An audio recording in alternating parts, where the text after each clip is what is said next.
me zotin Frokçupi. Mirë se erdhe, faleminderit. Faleminderit shumë. Është një ditë pushimi kjo sot, një ditë feste.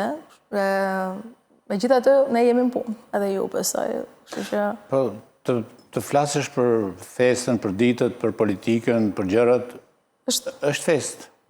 Atë për politikën, po pse, na ka lënë vend kjo politika jonë që ta konsiderojmë festë tani se. Sidoqoftë është se vendin më të gjerë të jetës së njerëzve. Tani, festë, a është kjo e Brukselit? Konferenca ndërshëm që se nisëm kështu. Është një element pozitiv pra dhe duhet parë pozitivisht, është një moment i rëndësishëm për procesin negociatave të antarësimit në Union Europian. Pra, edhe pyetja që na lind gjithmonë është, këto janë procedura, faza të rëndësishme që ne i shohim edhe me lupë për garancia që kanë, po a do të arrijmë ta kapim trenin, thonim dikur për në Bashkimin Evropian. Treni është i 2030-s tani, 2029-s? Brenda 2030-s, të më thënë brenda dekadës, tha kryeministri, të njëjtin gjë thonë udhëheqësit e institucioneve të Europës. Po, pavarësisht nga fjalët, shohim se jemi pjesë e Europës, për të thënë vërtetën. Jemi qytetarë afërsisht, si qytetarë mesatarë të Europës. Shqipëria ka bërë hapër për para, ka ndodhur shumë gjëra. Ka ndodhur që Shqipëria ka ecur, Shqipëria është modernizuar si shtet, Shqipëria ka kryer detyrat e ngarkuara nga Bashkimi Evropian në ftesën e saj, në ftesën e Europës për ta bashkuar me vete Shqipërinë. Ndërkohë ka ndodhur ngjarje të tjera, ka reflektuar Europa. Ka reflektuar apo strategji nga kushtet në cilat? Është dhe strategjia, po dhe ka reflektuar. Ka reflektuar në kuptimin që është larguar nga, si thuash, nga paradigma e fillimit që Europa, si që ndërtua Bashkimi Evropian, ju e dini shumë mirë, Bashkimi Evropian është ndërtuar pjesë-pjesë. U ndërtuar me 2 shtete, u ndërtuar me 3, u ndërtuar për arsye të tregut përbashkët, për arsye të qelikut, metaleve, sot janë tjetër gjë. Nga institucioni madh financiar, tentoj të arriti të bëhet, të kthehet në një institucion politik, një vlerë politike, një kontinent politik. Dhe kjo është pika ku Europa, siç po flasim bashkë, reflektoi. Dhe reflektoi se hapi syt dhe pa që kishte Europian edhe për te i Francës dhe Gjermanisë, kishte Europian edhe për te i Adriatikut, kishte Europian edhe në pjesët për të mos bërë politik dhe geografi, edhe në pjesët të tjera të Europës, dhe ne dim që ka ardhur, Europa ka ardhur deri këtu. Madje në vitin 1980 pranoi edhe Greqinë që kemi fqinj. E ky është reflektimi i Europës. Europa e ndjen tani se ku po shkon në kontinentin e vet. Ajo çfarë thatë ju, pastaj është një pjesa strategjike e domosdoshmërisë për të qenë në Bashkimin Evropian, është se ndodhen shumë gjëra në këto 2-3 vitet e fundit. Ndodhi, si thuash, ajo çfarë parashikoi që nëse thua Amerikë nuk ke thënë Europë, dhe nëse thua Europë s'ke thënë Amerikë, edhe Amerikë. Domethënë, si thuash, komentatorët, analistët, filozofët, gjejnë arsye për të thënë që është më mirë dhe disa të tjerë gjejnë arsye për të thënë më keq. Por problemi është se janë krijuar 2 individualitete dhe janë krijuar 2 personalitete dhe është krijuar tashmë një aleancë, nuk është deri më sot nuk ishte thjesht një aleancë. Kështu që është krijuar edhe një pol tjetër, poli që kërcënon për luftë. Dhe nëse kërcënohemi për luftë, do të thotë se kërcënohemi bashkë me antarët e Bashkimit Evropian. Po të qëndrojmë pak tek mënyra ose metodologjia e re e antarësimit për vende kandidate. Tani, ne kemi një letër të kancelarit gjerman Merz, ku flet për një antarësim të asociuar për Ukrainën, por gjithashtu flet edhe për gjetjen e një zgjidhje që e konsideron inovative për vendet kandidate dhe kryeministri Rama është të shprehur i hapur ndaj tyre.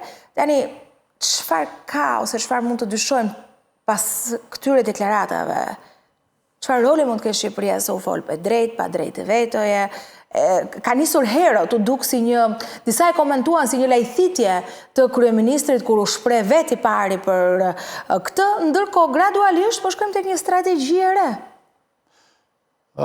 Duhet të qëndroj tek fjala juaj që thatë që ka nisur herët edhe që keni shumë të drejtë.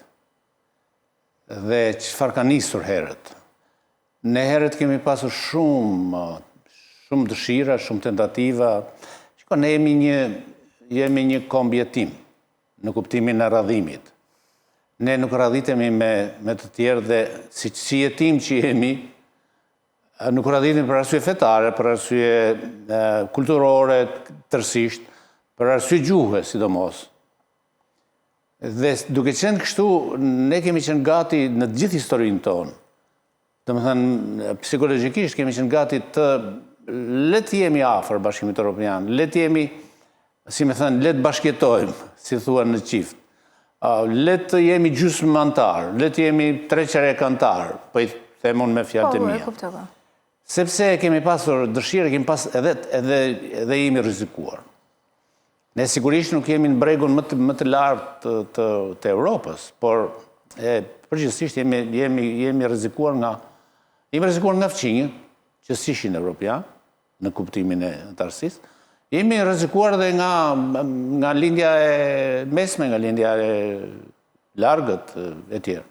Kështu që kjo nga kultura e tyre. Kjo nga ka bërë që t'jemi më shumë në antarët e Europës. Dhe vërtet shqiptarët janë shumë më tepër europian se sa lindor të skajshëm, të tjerë. E kjo është një arsye. Arsye tjetër pastaj vim tek edhe Edi Rama e ka përmendur, jo thatë shumë saktë. Edhe Edi Rama e ka thënë her pas here, sepse Edi Rama është shefi i asaj gjëje, kryeministri i vendit, dhe përballet përdit me këtë situatë. E duke qenë se përballet përdit me këtë situatë, si duket e ka parë skepticizmin e njerëzve, e liderëve në Europë, edhe shteteve në Europë, që edhe të veçanta, apo sidomos ka parë rrezikun e vetos. Dhe rreziku i vetos është shumë i madh për Europën. Dhe është një gjë që atje po diskutohet madje me tension se si do të zëvendësohet vetoja. Deri tani propozimi është të zëvendësohet me magjoritar, me majorancë votësh. Po vim tek vetja jonë. Kemi mbetur tani vetëm tek një çështje, siç u tha dhe ajo çfarë u tha për të vërtetë në mbledhjen ndërqeveritare, kemi mbetur tek një arsyetim, a do të ketë Shqipëria sapo pranuar dhe Malizi në të njëjtën kohë.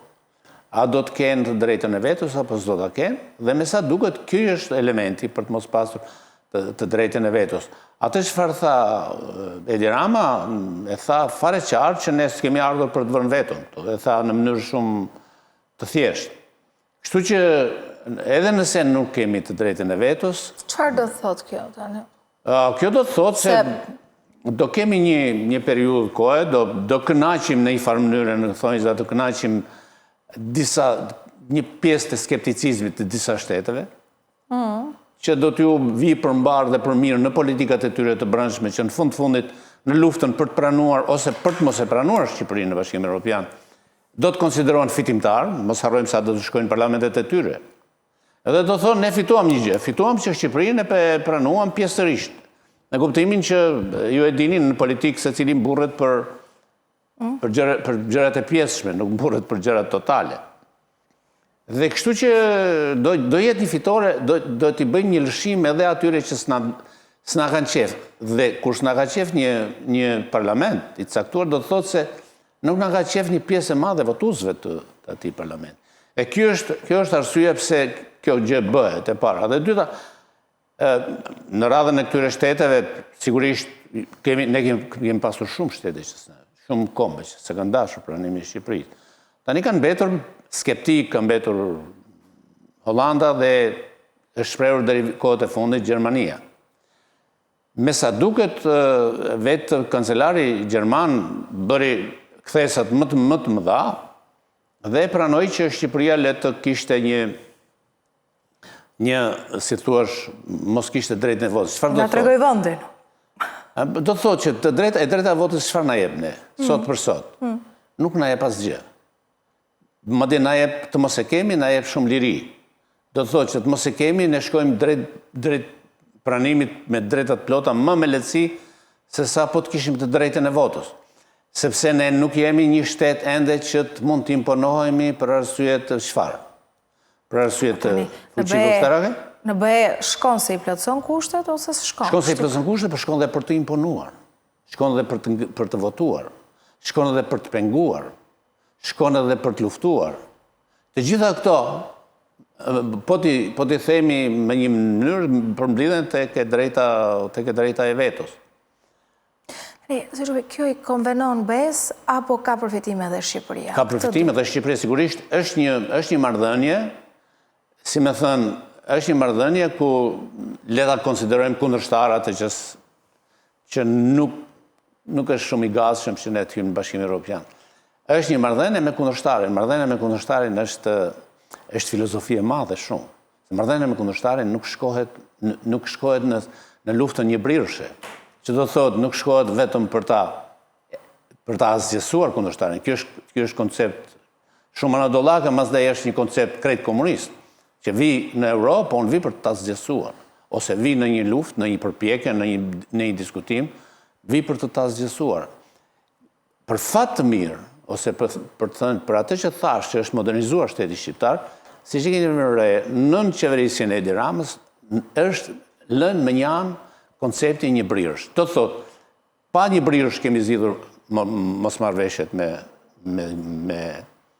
Greqinë, pa një brirësh kemi gjetur një konsensus fantastik me Italinë, pa këtë luftë që të drejt për drejt o të asgjësoj o më asgjësove u radhitëm në fazët e fundit të pranimit në Bashkimin Evropian dhe në këtë sens kjo është një fitore shumë e madhe për politikën dhe diplomacinë tonë. Ne shkruar bindja se po shkojmë për një çështje që është gjeostrategjike. Ndërkohë, raportet e prokurorëve antimafia, Shtetet e Bashkuara të Amerikës flasin sërish për drogë, për krim, për korrupsion në vendin tonë. Politika duket se i ka mbyllur syt kundrejt kësaj, se janë dy realitetet ndryshme. Pra ne integrohemi, ndërkohë raportet na tregojnë këtë realitetin tjetër që ende i kemi prezent në Shqipëri këto probleme. Atëherë, nëse është kështu, kjo nuk është një merit e kryeministrit Edi Rama, Shqipëria do të integrohesh me çdo kryeministër që do të qeveristesh? Kjo është pak një pyetje që se di se si mund të gjesh përgjigje. Kjo Shqipëri është integruar për shkak se ishte ky kryeministër. Po të mos e kishim këtë, s'kemi se si ta imagjinojmë. Dhe s'kemi pse të bëjmë euforizma. Sigurisht, ne kishim kryeministra, kishim një kryeministër që quhej Sali Berisha, por që vrau njerëz në parazyrave të tij. Nuk mund të shkosh nuk mund të aplikosh për në Europë nëse ke vrarë demonstrues parazyrat vet tua. Këtë gjë nuk po e bën Venezuela, nuk po e bën Kuba, nuk po e bën Korea e Veriut, nuk po e bën vetëm Hamasi. A mund të shkoj Hamasi, a mund të pretendoj Hamasi për Bashkimin Evropian? I lëm tërë atjera. Berisha s'është dënuar për këtë? Më falni? Berisha nuk është dënuar për këtë që ne. Nëse nuk është dënuar, kjo është tjetër gjë, por nuk e shfaqson, a janë vrarë 4 veta? A ishin protestues? A protestojnë kundër qeverisë? A është i përfolur dhe i thënë dhe i parashikuar si fajtor? A ka thënë vetë që unë do vrisja dhe të tjerë? A ka thënë vetë që unë kisha 5 snipers, 4 në duart të tjerëve dhe 1 në duart e mia duke qelluar kokën e kryetarit të opozitës?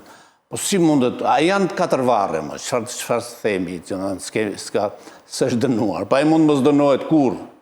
Asnjëherë nuk është dënuar Enver Hoxha, s'është dënuar asnjëherë Miloševići. Miloševićiu dënua. S'është dënuar asnjëherë Stalini. Nuk ka dënuar kurrë Stalini. Nuk është dënuar kurrë Lenini. Nuk është dënuar kurrë Fidel Castro. Kurrë. Po e dini se çfarë Pol Poti nuk është dënuar.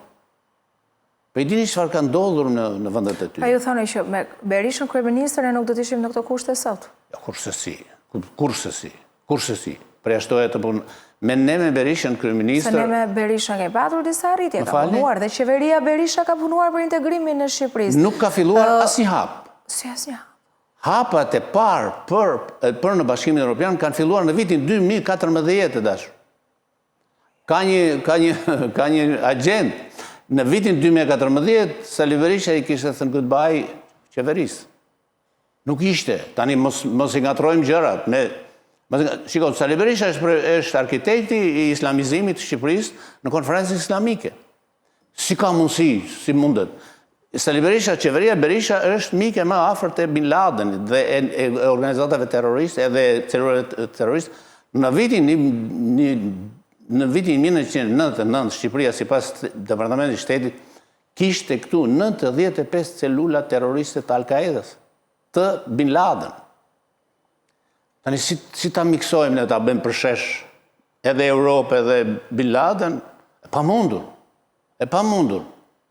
Kështu që e mbyllim është mbyllur këtë kapitull, e ka mbyllur Europa, ka mbyllur bota, ka mbyllur kushdo që është i qartë dhe ka një informacion, dhe nuk po themi fare, jam krejt kundër asaj që them, bravo i qofte Edi Ramës që e nisi ta bëj Shqipërinë nga viti 2014 ta çojë drejt Bashkimit Evropian. 2016 nisi reforma drejtësi, për arsye se nuk shkohej në Bashkimin Evropian pa reformë drejtësi. Dhe as se them kur atë gjë që i lum, pse se them?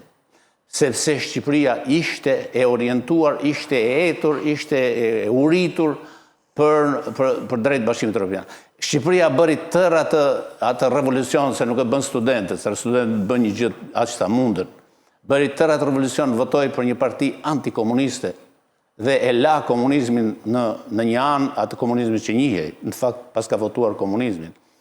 Dhe pse ishte ajo? Për çfarë? Se do të merrte një tollon më shumë? Jo. Njerëzit, shqiptarët, qytetarët, aktivistët dinin se çfarë është, çfarë po bënin. Dinin se duhet të shkonin në Europë, me sakrifisa, me vuajtje tjerë. Nëse flasim për reformën drejtësi, edhe Partia Demokratike ka dhënë votën aty. Nëse flasim për rezolut për Bashkimin Evropian, e treguan dhe së fundmi me votat e tyre. Kështu që nëse flasim për një rrugtim të Bashkimit Evropian, këtu e gjithë klasa politike besoj lënë ndasit më rritë me njëri tjetrin dhe janë... Jo, nuk është ashtu. Dakor, po si është? Është ndryshe, krejtësisht ndryshe. Sepse, reformën drejtësi, a i patëm votat... Reformën drejtësi, nëse e mbani mend, dhe janë të shënuar atë gjitha të shkruar, në reformën drejtësi... Fletë për ultimatum. A është ultimatum? Pa tjetër. Për këtë themi që janë të shkruara. Pa tjetër. Ishte një moment që edhe vetë, unë kam shkruar një libër në të cilat ku e kam përshkruar ditët, në cilën kam shkruar një libër për Donald Trump. Më falni se s'dua se them kur të gjithë. Dhe i kam shumë të qarta shënimet asaj atyre ditëve. I kanë ndjekur ambasadat amerikane, Ilir Meten dhe Sali Berishën, i kanë ndjekur në përskuta sepse fshiheshin se s'kishte zonin të shkonin në parlament.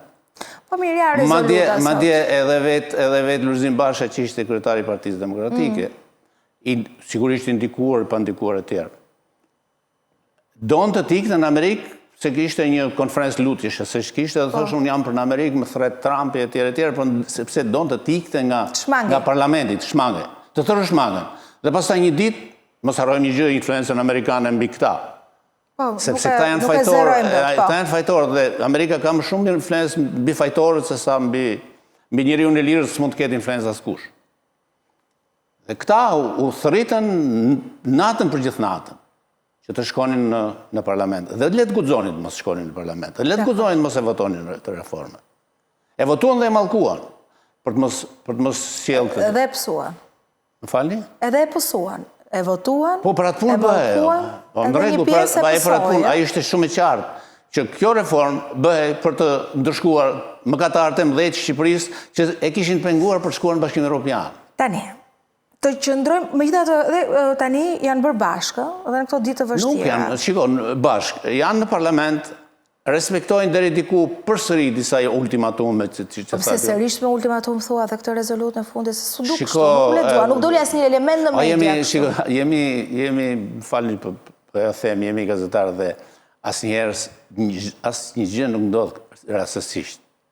Si mundet që të mos shkonte Sali Berisha, ose si mund të shkonte Sali Berisha në Pse nuk shkoj, pse nuk votoj në rezolutën, pse nuk e votoj rezolutën? Sali Berisha. Sepse kishte shkuar dhe ishte betuar para atyre që takonten në për Europë, se Shqipëria është e kartelit të drogës, Shqipëria është narkoshtet, Shqipëria është e PIS, Shqipëria se meriton, etj. Dhe thjesht nuk mund ta bënte këtë gjë sy për sy. Sepse në Europë... Kanë dhe i detyrim të i votuesve, se votuesit e Berishës nuk janë anti-europiantën. Pikërisht, për atë detyrimin ndaj votuesve dhe për atë detyrimin që ka ndaj... Atëre nuk pas ka ultimatum. Nuk pas ka ultimatum. Ju tha atë të tive që do të thot nullit, mullit e tjerë, ju tha, shkoni votoni se unë nuk votoj. Do të thot që këto janë gjërë, kështu janë zhvilluar. Me që e prekën Partinë Demokratike. Po kjo nuk e bën Partinë Demokratike Europianiste, se për qenë Europianiste, në fundit, Partia Demokratike du të kërkoj brenda vetës vetë, cilat janë gjërat që ne kemi bërë që populli shqiptar nuk na do më. Dhe çfarë po bëjmë? Ata thonë na i vodhën popullin na do. Se bëjnë do se thonë do të. Po nuk duhet thonë ashtu, duhet thonë të vërtetën. Sa kohë që shikojnë të vërtetën, as shqiptar s'kanë për t'i parë. Kemi analizuar së fundit dhe qëndrojmë pak te Partia Demokratike rikonfirmimin e zotit Berisha. Folëm me numër votash etj. A ishin fiktive, a ishin reale, është një tjetër çështje. Tani ajo që diskutohet ose që vjen si kërkesë nga vetë radhët e Partisë Demokratike dhe unë po marr shkas nga të ftuarit e mi që janë pjesë e Partisë Demokratike, kërkohet që në zgjedhje që janë të shtunën, i gjithë enturazhi ose të gjithë ata që kanë postet drejtuese të ndryshojnë dhe të zëvendësohen me të rinj, duke parë si një emergjencë që ka sot Partia Demokratike për të maksimizuar votat për zgjedhje. Zgjedhja janë vitin që vjen vendoret, pastaj kemi dhe zgjedhjet e përgjithshme. Zot Çupi, a ka sot një sinjal? A ka sot Partia Demokratike vullnet? A ka dëshirë që realisht të heqë dorë nga postet drejtuese të atyre që konsiderohen njerëzit më të ngushtë të Sali Berishës, që janë drejtuesit e qarqeve, se analizën nuk e bën. Jemi në mungesë të një analize për performancën, për rezultatet. Dhe një pjesë e demokratëve ja faturojnë performancën e dobët, numrin e rrudhjen e Partisë Demokratike ja faturojnë drejtuesve të qarqeve. Po sigurisht Partia Demokratike ka edhe pozicione tjera të rëndësishme, dhe ata gjitha duhet që të ndryshojnë nëse do të ndryshojnë. Ka sinjale tilla që mund të shkojmë drejt kësaj? E lam Sali Berishën që u rikonfirmua, apo do jemi në këtë gjurmë? Neve për Partinë Demokratike mund të flasim në mënyrë ushtrimore, eksperimentale, por realisht Partia Demokratike nuk ekziston më, nuk ka më tru, nuk ka më energji, nuk ka më nerv. Po jo, se ka ato vota, nëse zerojmë do të votat që mojnë në zjetë e fundit. Vota, shiko, Partia Demokratike merr votat për arsyet e vitit 90. Po janë vota, janë numra, si që bëndo. Për ti arsyes. Atëhere bëhemi konkret. Vota është votë. Ju thoni ndryshime. Ndryshime në strukturë, ndryshime në tru, ndryshime në udhëheqje. Hapje, po. Qa hapje, për çfarë? Do të ti thua, ju thoni më falni, ardhje të rinjve. Po, e kështu e kërkojnë një pjesë e demokratëve. Ashtu e kërkojnë ata, po janë ca zëre që e kërkojnë se kanë mbetur akoma gjallë. Po si mundet? Atëherë duhet, Sali Berisha duhet heq mulnokën. Duhet heq gaz lukën, si quhet. Po si ndryshon ka stilet i këto. Jo, po nuk i njoh vërtet, po nuk i... Mul i thon nul. Po për zotin të thash, nuk kam asnjë qëllim, po për zotin, po nuk i njoh. I kështu thjesht si tinguj më vjen sepse... Dakor. Po si që më vjen si tinguj? Do të heq atë, ç'a quhet ajo? Albana Vokshin.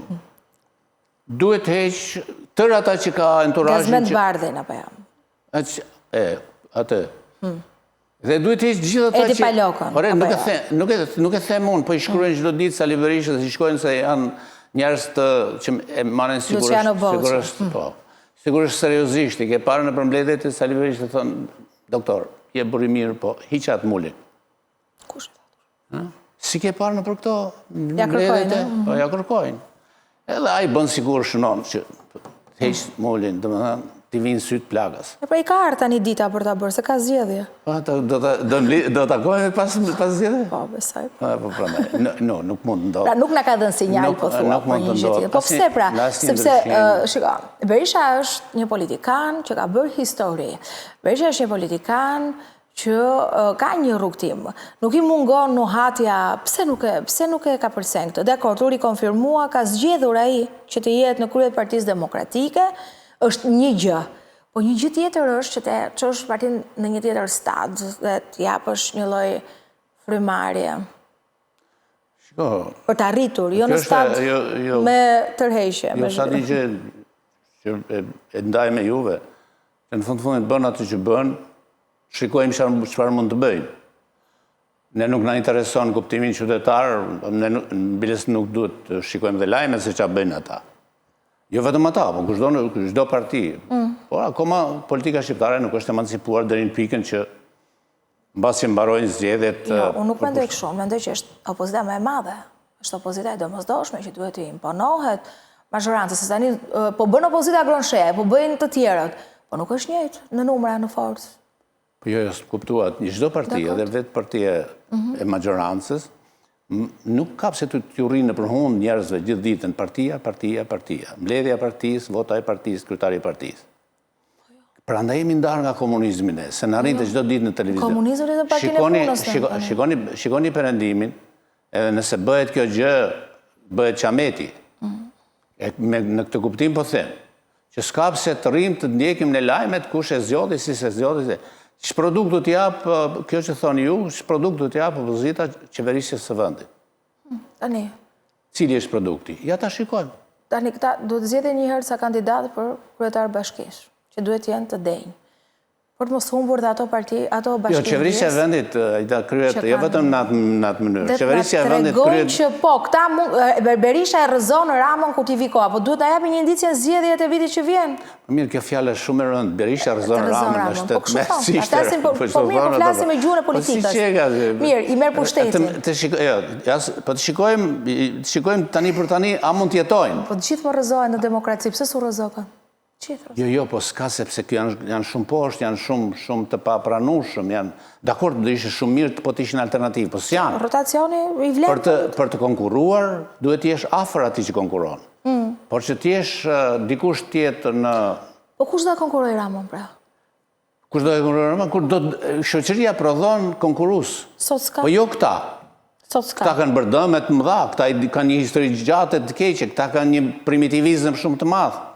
E ke parë se shka? Ta themi vetëm për PD-n apo dhe për të vegjlit, partitë e reja? Po të vegjlit tani, ndoshta se keni parë disa sondazhe. Jo, mi ke treguar sondazhet. Edhe nëse si kam parë, i kemi analizuar. Mirë shumë. Ato sondazhet thonë që nuk i përfillen më, publiku nuk i përfill më. Përfill një parti që s'është themeluar akoma, edhe kjo është ironike në fakt. Një fantazm, domethënë njerëzit thonë sikur të ketë një parti të vërtetë, unë e votoj atë. Që s'është? është rreth, është ka shkuar rreth 30%.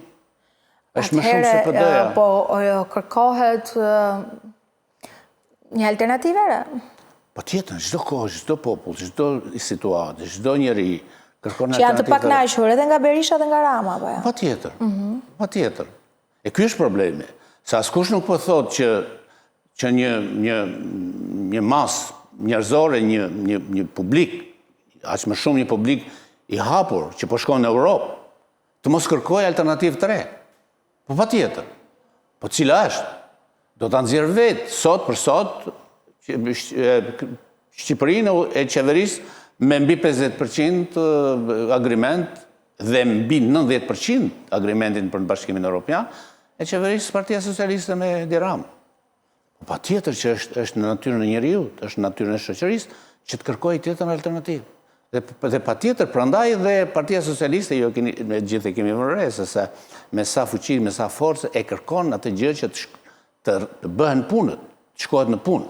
Po, në demokraci brenda socialistët nuk kanë zgjedhje, s'kan bërë në një zhvillim të brendshëm sa i takon frymës. Ne as e dim dhe s'do ta dinim kurrë as për Partinë Demokratike, po mos bënin këto turpe që thonë hiqe Meremen, hiqe Shemen. Problemi është ky që demokracia në parti është një tjetër gjë. Ai kontributi, fruti që jep për qeverisjen e vendit është ajo që i intereson njeriu. Që ta mbyll këtë të Berishës. Nëse Berisha këtë fundjavë i bën këto lëvizjet, i heq këto emrat që ju i ngatroni se si ndiqni dhe vë disa të rinj, a mundet që të japi një dritë jeshile si PD? Nuk po them që të vi në pushtet, pse jo, po ndoshta për të rritur shpresën, për të mos u rrudhur? Po, do të trokas. Troket? Do të trokas, patjetër. Po të ndodhte. Ne do jemi prapë bashkë, nuk harrojmë nëse ka ndodhur, po të ndodhur kjo që tha aty është, i zëvendësoj me të gjithë ta që përmenda unë, me të rinj të shkolluar dhe me integritet, pa dyshim, sepse ata e din, e kuptojnë vetë që atëherë kjo është një trokitje në dyrët e politikës. Çfarë trokitje? Do thotë që publiku do ta pres me vëmendje. Do thotë që kreu një gjë. Por bëjmë pyetjen si mund të ndodhë kjo gjë në një shkretëtir. E ky është problemi. Nëse do ndodh, atëherë do ta shikojmë, po unë mendoj se kurrë nuk ndodh. Tek Partia Socialiste qëndrojmë tek një gjë që ndoshta ka kaluar pa shumë vëmendje. PS-ja trashëgimtare luftës së dytë botërore. Tani si do ta kuptojmë këtë? Çfarë do thotë? Ishte hera e parë që me aq drejt për drejt e tha kryeministri në Durrës, kryetari i Partisë Socialiste. E vërteta është se ishte një ajo që thash një trokitje në ndërgjegjen e njerëzve. Jetojmë prej kaq kohësh, prej 30 vjetësh në dominimin e luftës, e idesë luftës kundër komunizmit. Kjo është një dhunë e madhe që është bërë psikologjikisht njeriu. Do me thënë, lën punë pa bërë, qeverisë keq Partia Demokratike, shkon luftë civile, vret qytetar, bën firma piramidale, të gjitha janë në funksionin e kundër komunizmit. Do me thënë, një ide pozitiviste e një shoqërie të caktuar u kthye në dhunë, u kthye në argument dhunë, u kthye në çekiç. Dhe truri njeriut u godit shumë rënd dhe u goditën vlerat e mëdha të kombit tonë. Dhe një nga vlerat më të mëdha është pikërisht lufta e dytë botërore. Po të mos ishte lufta e dytë botërore dhe fitoria mbi nazizmin, ajo që u arrit, dhe koalicioni i madh antinazist, Shqipëria s'do kishte asnjë drejt të kërkonte të hynte të shkonte në Bashkimin Evropian. Por këtë gjë e kryen komunistët, pavarësisht se çfarë është sistemi komunist dhe çfarë është diktatura komuniste.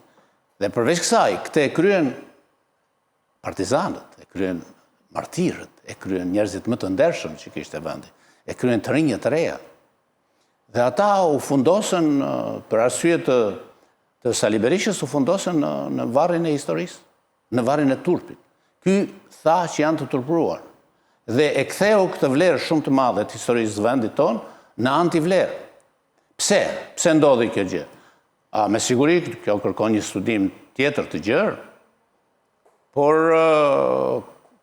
ajo çfarë paktën ne që kemi qenë prezent asaj gjëje, ishte për arsye se në radhë të parë lëvizja e re antikomuniste ishte tërësisht komuniste dhe komunistët më të këqij hynë në Partinë Demokratike.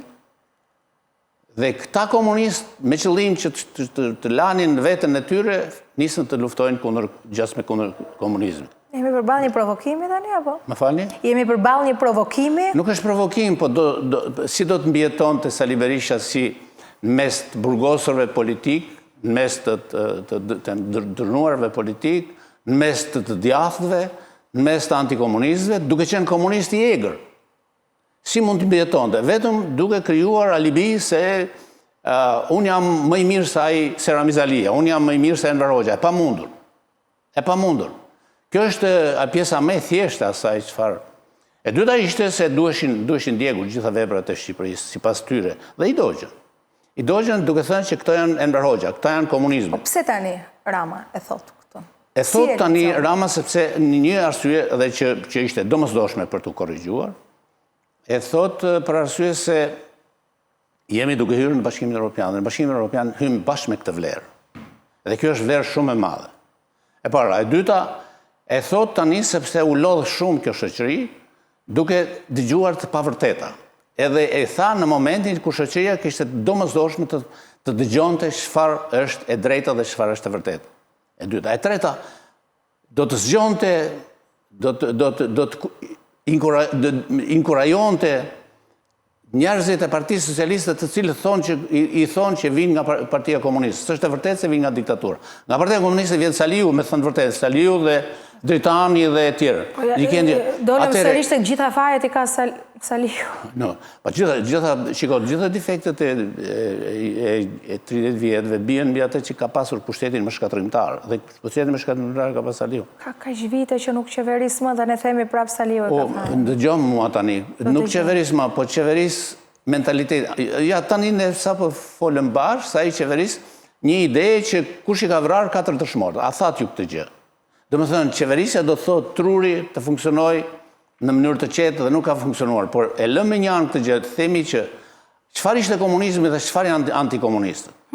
Dhe antikomunistët janë radhitur, tek antikomunistët janë radhitur komunistët më të egrë, më të këqij. Atje janë në Partinë Demokratike. Doni t'i merrni një për një. Disa, po. Po Tritan Sheu, ky që përmendet ju nga Fieri, që është ky, që as keni pas në studio që... Luan Baçi? Luan Baçi. Mi thuj që të gjithë, po që të gjithë kanë qenë komunistë egrë. Komunistë egrë. Fare të egrë. Dhe mos ju marim një mikën time që quhet Albana Vokshi. E dini kush është Albana Vokshi? Është mbesa e Bie Vokshit. Dhe Bie Vokshi ishte mikja më afërt e Enver Hoxhës. E qeveriste Kosovën në Enver Hoxha përmes Bie Vokshit. Dhe profesori tim, Bujar Hoxha. Historia, prandaj, ka shumë të drejtë kryetari i Partisë Socialiste të thotë, ta shikojmë këtë histori që këta po e ndotin. Nuk është ashtu. Është ndryshe. Njerëzit më të ndershëm janë ata njerëz që duan vendin e tyre dhe që ndërtojnë vendin. Nuk janë ata që merren me antikomunistë. Se PS-ja është më e pastër? Po t'i hapim kartat? Partia Socialiste është... Nuk e di pastër pa pastër. Kartat, ka institucione që duhet ta bëjmë? Në Partinë Socialiste nuk ka, më thuaj komunist. Komunisti ishte Indieri Servet Plumi, i cili kishte lënë pushtetin prej kohësh. Komunisti ishte Gramos Ruçi, i cili kishte lënë pushtetin prej kohësh. Antikomunizmi më i qartë i këtij vendi ka qenë Edi Rama. Më i qartë, më i suksesshëm ishte Edi Rama. Domethënë, demokraci formusis, të po e them si antikomunist. Mos mbetemi në këtë gjë. Marrim grupimin, cili nga grupimet është shtet formues në vend, cili është shtet rrënues. Merreni maggiorancën socialiste. Sa herë ka kryer grusht e shteti? Sa herë ka bërë luftën kundër nga veriu në jug dhe nga jugu në veri? Sa herë ka... Ishte një janari, nuk ishte grusht shteti? Me falë? Ishte një janarja, ishte grusht shteti, se u përforci? Ishte janari, grusht shteti, kush tha që ishte grusht shteti? Janari ishte një protest kundër korrupsionit. A do t'i rrim, do bëjmë marrëveshjen e fjalës, protesta kundër korrupsionit po e kërkon Bashkimi Evropian ditë për ditë, thotë që para se të vini këtu duhet të protestoni kundër korrupsionit. Atëherë pse protestat e PD-s nuk janë protest kundër korrupsionit? Se kemi edhe ato protestat e fundit PD-s. Po sepse ka disa arsye. E para se është në krye të protestave është më i korruptuar i botës. I shpallur non grata për arsye korrupsionit madh nga Shtetet Bashkuara të Amerikës dhe nga Anglia. Përveç se edhe si një organizator i krimit të organizuar. E para një arsye, nuk ka asnjë të drejtë morale, politike tjerë të bëhet kjo gjë. E dyta, që po thoni ju që as ka të drejtë, asnjëherë nuk ka thënë Partia Demokratike për cilin korrupsion po thotë e për çfarë. Ka shpikur herë Balluku, herë Lubia, herë 300 apartamente. Ku janë 300 apartamentet? 1300 tha i kolegu ynë. I shtoj se kishte qefaj, sepse i përket klasave të përmbysura gjatë komunizmit. Dhe ku janë 1300 apartamentet e Ballukut? I keni parë, keni thënë, e thonë më. Ku janë? Do thotë se është luftë kundër korrupsionit. Ai është luftë për të mbajtur larg prokurorin e posaçme. Ndaj vetes së tyre, pra. Patjetër. Ju thoni që nuk protestojnë korrupsionin, protestojnë për t'i dhënë mesazh se kanë hesapet e tyre me drejtësinë. Patjetër, vetëm mbrojnë familjet e tyre, mbrojnë akuzat që i kanë. Është i pandehur ai më të dashur. Është i pandehur Sali Berisha, është i pandehur dhe nuk ka të drejtë të dalë nga i pandehur të sulmoj qytetarinë shqiptare, të djegë qytetin. s'luftohet korrupsioni duke djegur qytetin, duke vrarë policë. Ja, kemi ndërgjegje apo s'kemi? Ç'është jo? Korrupsioni luftohet dhe punohet për korrupsionin duke krijuar në radhë parë duke hapur rrugën për atë që është i korruptuar i madh. Dhe dyta duke krijuar alternativa, duke krijuar qatësi, duke krijuar ide, duke krijuar ndihmë për shtetin. Duhet ndihmuar shteti. Po s'ndihmove shtetin s'ke luftuar korrupsionin, duhet ndihmuar ligji. Po s'ndihmove ligjin s'ke ndihmuar korrupsionin, s'ke ndihmuar asgjë. Dhe je krejtësisht bosh. Kush e bën këtë gjë? E bëjnë këta që ju thoni që janë antikomunistë dhe me që kanë thënë një herë që janë antikomunistë etj. Pastaj ti je antikomunist nuk është një vlerë. Antikomunist do të thotë që je antikomunist dhe ke për punën tënde. Ti je ndërtues i vendit tënd është vlera. Këtu janë gjërat. Megjithatë, nga çështja e komunizmit, gjithmonë ka qenë kjo pyetje, ka ardhur koha që realisht të distancohemi në mënyrë institucionale, në mënyrë partijake, ndërkohë këtu vetëm rikthehet. Ku e kemi, nga kush distancohemi? Atëherë, letë shpallim një fushat të distancohemi nga komunizmi. Na e gjeni komunizmin, shkon syri tek ata që thashun. Ku është? Do të thotë që kjo partia që u lindë, realisht u lindi si antikomuniste, do të thotë se duke kërkuar luftë kundër komunizmit, vërteton dështimin e saj total. Do më thënë, i thonë, 35 vjet, akoma s'ka luftuar komunizmi. Do më thënë, 35 vjet e ka komunizmi, por e ka në trurin e saj, nuk ekziston në Shqipëri komunizmi. Është një brez i tërë ri, cili është krejt i ri nga atëherë, që nuk e di që do thotë komunizëm. Do ishte një mrekulli ta dini që është komunizmi në shkolla. Nuk e din. Ku e gjetën komunizmit?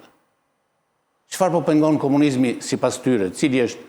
Po pengon Nexhmi Hoxha, po pengon Enver Hoxha, po pengon Abizalia, apo po rënon vendin një grupim që është shpallur edhe non grata, me gjithë familje, do më thënë, i korruptuar i madh. Do më thënë, shpallë kryetari organizatave terroriste nga Anglia. A jemi këtu apo si jemi? Kështu janë gjërat, që të shikojmë cili është komunizmi dhe cili është nuk. Ore, është bërë njerëzit dhe dini që njerëzit thonë, është rritur shumë numri i njerëzve të simpatizantë për Enver Hoxhën. Si ishte kjo edhe një herë? Është rritur numri i simpatizantëve ndaj Enver Hoxhës. Kush e thot këtë? Të gjithë thonë, edhe thonë shifrat, e thonë faktet, e thonë përvjetorët, e thonë këto që thonë informacionet e tjera, e thotë Facebooku, e thotë Instagrami. Është perceptim, pra, është ndjesi. Po pa tjetër, për arsye se... Po pse si e shpjegon këtë, zotë Çupa? Pa shiko, këto janë arsye që kanë ndodhur me gjithë popujt e tjerë. E para në radhë parë është arsyeja nostalgjike e njeriu. Para, e dyta, njeriu duke kaluar koha ju kthej disa vlerave. Se mos jemi më keq se kur ishim keq. Ju kthej disa vlerave që kanë ekzistuar dikur dhe njeriu ka një gjë që nuk i lidh gjitha gjërat me njëra tjetrën. Nuk i lidh me njëra tjetrën. E treta, pas diktaturës komuniste, ne shkuam në anarki dhe në kaos. Dhe anarkia është shumë, po aq e egër shpeshherë ose më egër se sa vetë komunizmi. Pas komunizmit nuk patëm prosperitet ekonomik, nuk patëm prosperitet social, nuk patëm qetësi morale dhe fizike dhe sociale. Hymë në për luftra, në konflikte. Unë di që kemi hyrë në një temë të minuar, ose zonë të minuar që në gjallë shumë dangë. Se ne nuk do t'i largojmë asnjëherë. Me siguri ju e bët këtë pyetje, po përderisa e konsideroni temë të minuar. Jo, ideja është ke reagimi që do të sjellë, po jo se ne nuk reagojmë. Ne kemi të ndaluar të flasim për asgjë, po nga reagimi. Ja, e shikon pra që sa drejt ka kryetari i Partisë Socialiste që thotë, ore, këta jemi, sepse e kishin të ndaluar të flitej. Kanë krijuar një rrezik që të mos flasësh. Për këtë mos flasësh sepse do zbulohen të vërtetat e mëdha. Para dhe dyta, është e domosdoshme. Unë kuptoj zbulimin e të vërtetave, ndoshta është problemi im ky, me atë luftën që nis pastaj me sulme personale. Se këtu sa herë që ne përdorim këtë, fillojnë, jo pseudonimi filan, jo ka ky kontribut, jo ky dhe ne hymë në një tjetër moment, hymë në një tjetër debat. Prandaj thash zonë e minuar. Ose temë e minuar. Nëse flisim për diskursin, atëherë duhen zgjedhur, duhen ballafaquar prova, nuk duhen ballafaquar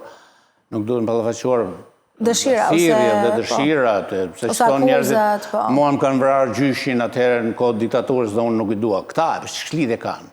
Janë njerëz idiot. Edhe nuk mund të marrësh nëse dikush thotë që unë nuk i dua këta se më kanë vrarë gjyshin, si mund të jesh idiot? Që të thuash se sot nuk dua klasën e re politike se më kanë vrarë gjyshin gjyshrat e tyre, ç'do me thënë? Nuk është idiotësi? Si thua? Them do të gjë.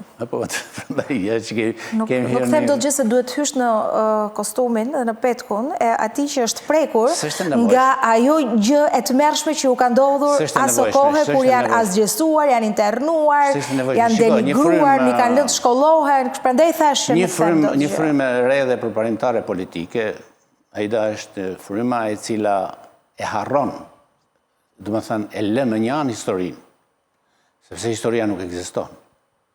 Dhe krijon shqiptarin e ri, qytetarin e ri i cili ndërton vendin.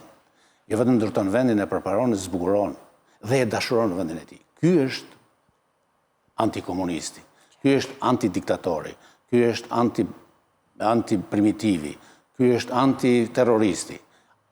Ky njeriu që ndërton vendin dhe e zbukuron vendin e tij dhe e dashuron vendin e tij.